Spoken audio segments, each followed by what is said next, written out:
Bapak dan Ibu yang luar biasa ya. Pada kesempatan ini kita masih di channel Transformasi Pendidikan. Saatnya kembali ke Hitoh. Masih di bedah buku 1 ya. Karyanya Ki Hajar Dewantara tentang pendidikan.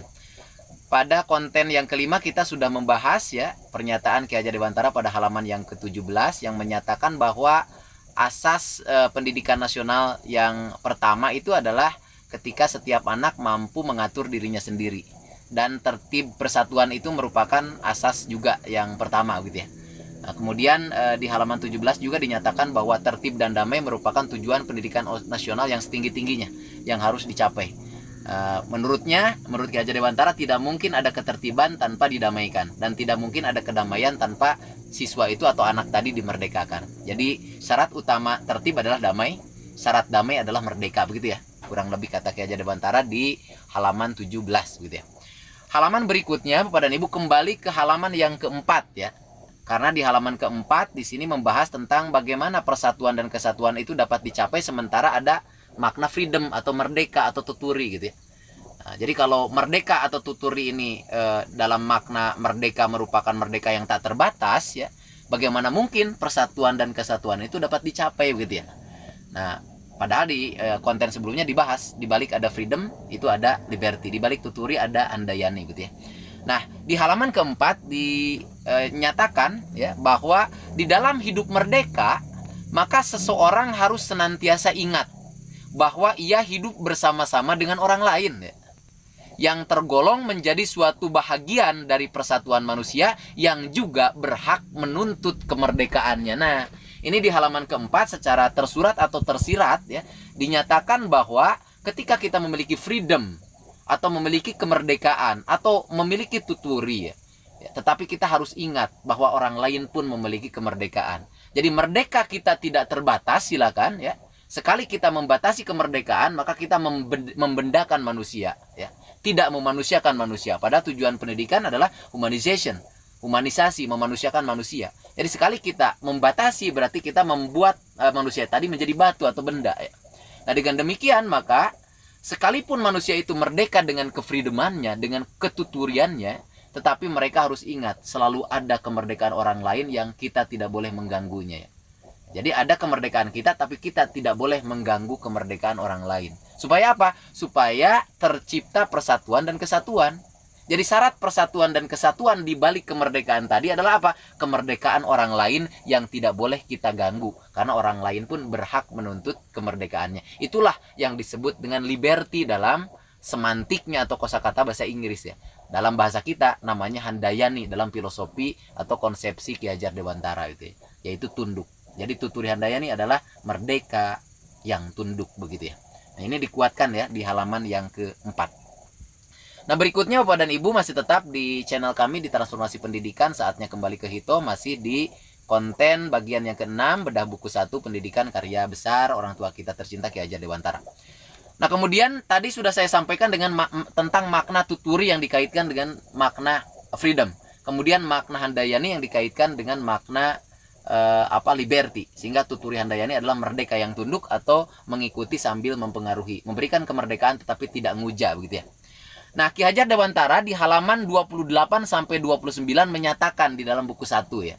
Tuturi ya, memberi kebebasan siswa untuk berbuat sekehendak hatinya. Betul, ini freedom yang dituturi ini ya.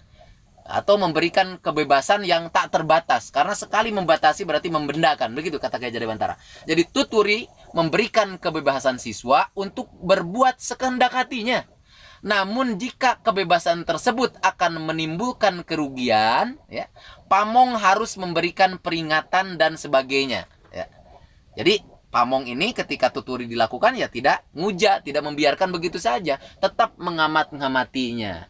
Jadi tuturi dalam sudut pandang siswa itu merdeka tak terbatas, merdeka dengan sekehendak hatinya. Tetapi ada handayani ya, tetapi ada pamong dalam makna tuturi itu yang selalu melakukan mengamat-ngamati tadi, tidak membiarkan siswa begitu saja ya. Memberikan kelonggaran tapi tetap ngemong gitu ya. Mengamat-ngamati siswa.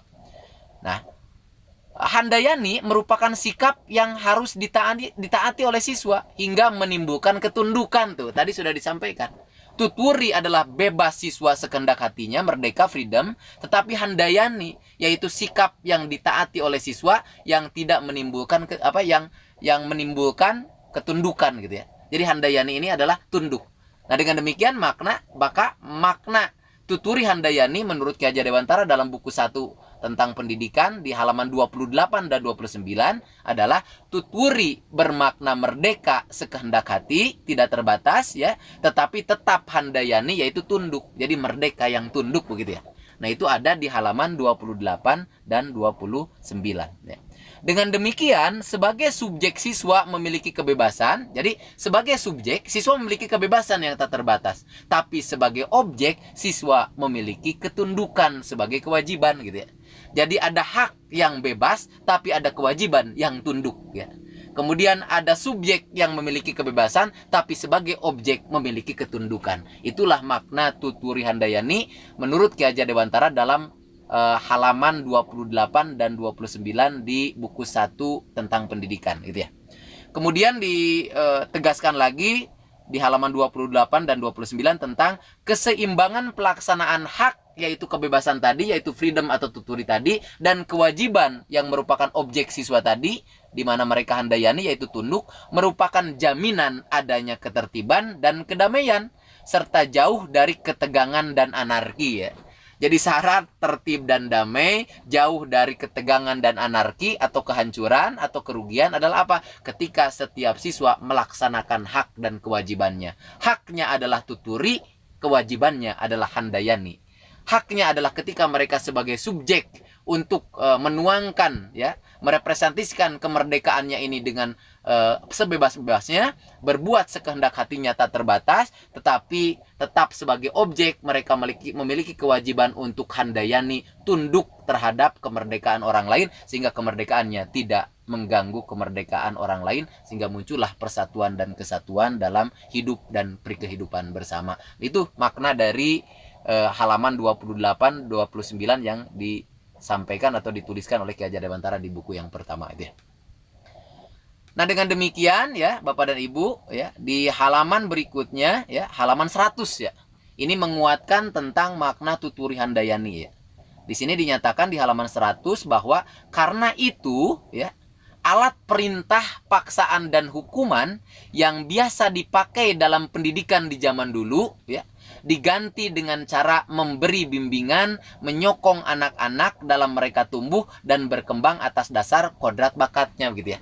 Jadi sebisa mungkin guru itu harus menghindari hukuman, paksaan, dan perintah karena itu bertentangan dengan makna kemerdekaan dan cenderung masuk ke arah penjajahan. Dan harus diganti dengan makna menyokong, dengan makna memberi bimbingan begitu ya. Bukan lagi memberi perintah atau paksaan tapi memberikan bimbingan. Bukan lagi menghukum tapi lebih menyokong begitu ya. Nah, di sini juga dinyatakan bahwa seperti apa memberikan sokongan dan memberikan bimbingan tadi supaya anak tumbuh sesuai dengan dasar kodrat dan bakatnya. Di sini dengan cara melenyapkan segala yang merintangi tumbuh dan perkembangannya itu ya. Jadi cara menumbuhkan kodrat tadi yaitu dengan cara melenyapkan segala yang merintangi tumbuh dan perkembangannya dan mendekatkan anak-anak dengan alam dan masyarakatnya gitu ya. Nah, jadi bagaimana caranya supaya dasar pendidikan tadi atau dasar kodrat dan bakatnya tadi tumbuh dalam diri siswa, yaitu lenyapkanlah segala hal-hal yang merintangi tumbuh dan perkembangannya tadi. Yaitu apa? Ya merdekakan mereka begitu ya. Jangan sampai membatasi atau menghalang-halanginya. Jadi sesuatu yang menghalanginya, yang merintangi tumbuh dan perkembangannya kita hilangkan itu ya. Itu yang bermakna handayani, yaitu tidak membiarkan nguja, yaitu melakukan intervensi ketika siswa berada dalam bahaya saja. Menghilangkan seluruh rintangan atau seluruh hal yang menghalangi perkembangan dan pertumbuhannya begitu ya. Nah, dengan cara mendekatkan apa? Mendekatkan anak tadi dengan alam ya. Alam siapa? Ya alam yang tempat mereka hidup. Yaitu yang disebut dengan bangsa tadi, yang disebut dengan rakyat, yang disebut dengan lahan tadi. Seringkali kita memikirkan biji, tidak memikirkan lahan. Padahal lahan, bangsa, masyarakat, rakyat, alam itu merupakan tempat hidupnya anak-anak. Jadi lenyapkanlah segala hal yang merintangi merintangi tumbuh dan perkembangannya tadi dengan cara apa? Dengan cara dekatkanlah anak-anak tadi dengan lahannya. dengan masyarakatnya, dengan alamnya. Jadi tugas guru adalah apa? Membuat subur lahan tadi supaya biji tadi yaitu siswa akan tumbuh subur di lahan yang subur, bukan di lahan yang tandus. Karena sehebat apapun biji, ketika mereka ditanam di lahan yang tandus, pertumbuhannya tidak akan baik ya. Nah, jadi tugas kita sebagai guru adalah menghilangkan rintangan ya, aral, kemudian halangan di setiap tumbuh perkembangan anak dengan cara mendekatkan mereka dengan masyarakatnya begitu, bukan dengan menjauhkannya. Kemudian di halaman 100 juga dinyatakan bahwa perintah dan paksaan hanya boleh dipakai. Jadi syarat ya, perintah dan paksaan atau hukuman boleh dipakai ya jika anak-anak tidak dapat dengan kekuatannya sendiri menghindarkan bahaya yang menimpanya. Jadi boleh kita memunculkan paksaan, perintah, atau hukuman dalam pendidikan atau pembelajaran dalam konteks pendidikan nasional ya. Asalkan itu diberikan ketika siswa tidak dapat dengan kekuatannya itu menghindari bahaya ya. Jadi kita perintah mereka ketika mereka tidak kuat dengan kekuatannya itu mengatasi bahayanya sendiri gitu. Kita berikan paksaan, kita berikan hukuman untuk mendidik mereka ketika mereka dengan kekuatannya tidak mampu menghindarkan dari bahaya yang menimpanya. Jadi kita memberikan hukuman, paksaan, perintah dalam konteks apa? Dalam tanda petik, dalam konteks menyelamatkan mereka lahir dan batinnya. Karena tujuan pendidikan adalah keselamatan lahir dan batinnya siswa. Ketika mereka berkembang sesuai dengan kodratnya, ya, kemudian tertib dan damai itu tercapai ya. Dan itu tidak akan mungkin terjadi sekali lagi tanpa adanya tuturi, yaitu siswa tidak dimerdekakan, dan merdeka itu tidak akan mungkin bisa damai dan tertib kalau tidak handayani, yaitu apa? Tidak tunduk terhadap kemerdekaan bersama atau kemerdekaan orang lain begitu.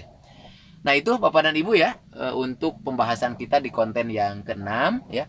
Jadi bagian yang ke-6 tentang bedah buku 1 karya besar Ki Hajar Dewantara tentang pendidikan ini dapat disimpulkan bahwa ketika setiap diri akan berkembang sesuai dengan kodratnya ya, maka mereka harus dimerdekakan. Makna merdeka dalam tuturi itu berarti merdeka yang tidak terperintah, kemudian merdeka yang semerdeka-merdekanya tanpa dibatasi, dan merdeka tidak terbatas ya, berarti ini bermakna freedom, tetapi tetap dibalik kemerdekaan yang merupakan hak mereka ketika mereka menjadi subjek ya, maka ada kewajiban ketika mereka menjadi objek, yaitu ketundukan, yaitu handayani.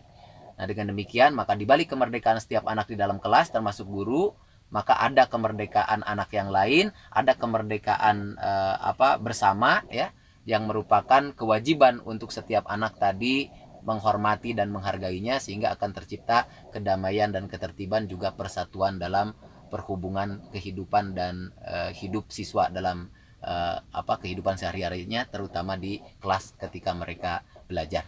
Mudah-mudahan bermanfaat untuk kali ini, dapat diterapkan dalam pembelajaran dan proses pendidikan di tempat Bapak dan Ibu mengajar, tempat Bapak dan Ibu bertugas ya. Tetap di channel kami Transformasi Pendidikan, saatnya kembali ke Hito untuk konten-konten yang lainnya, terutama konten-konten bedah buku 1 tentang pendidikan karya Ki Hajar Dewantara yang akan kita bedah berikutnya pada halaman-halaman berikutnya ya. Jumlah halamannya dalam buku pendidikan ini ketika digabungkan dengan buku kebudayaan itu sekitar 1000 halaman lebih ya. Nah, tentang pendidikan itu sekitar 550 halaman. Nah, yang kita bahas dan yang akan kita bahas itu merupakan esensi-esensi atau intisari-intisari yang ada di dalam buku 1 tentang pendidikan yang merupakan konsepsi pemikiran atau filosofi Ki Hajar Dewantara. Tetap di channel kami Transformasi Pendidikan, saatnya kembali ke Hito. Assalamualaikum warahmatullahi wabarakatuh.